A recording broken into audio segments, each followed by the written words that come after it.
রান্নাঘরের ভিতরে দুটি সাপ কি সুন্দর খেলছে। তবে এই সাপ দুটো কিন্তু রান্নাঘরে ছিল না,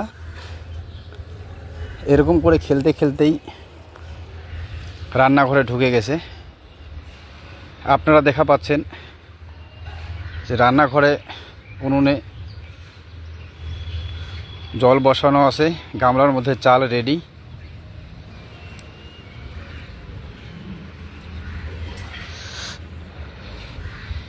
এরকম টাইমেই যেটা সূত্র মারফত খবর যে দেখতে পায় যে দুটো সাপ এরকম খেলতে খেলতেই রান্নাঘরের দিকে আসতেছে।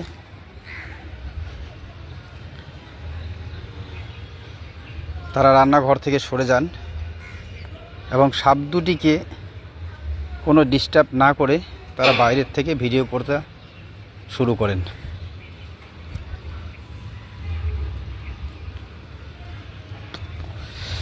যদিও এই সময় সাপেদের ডিস্টার্ব না করাই ভালো, সাপ কিংবা কোনো জীবকেই এরকম ডিস্টার্ব না করা ভালো।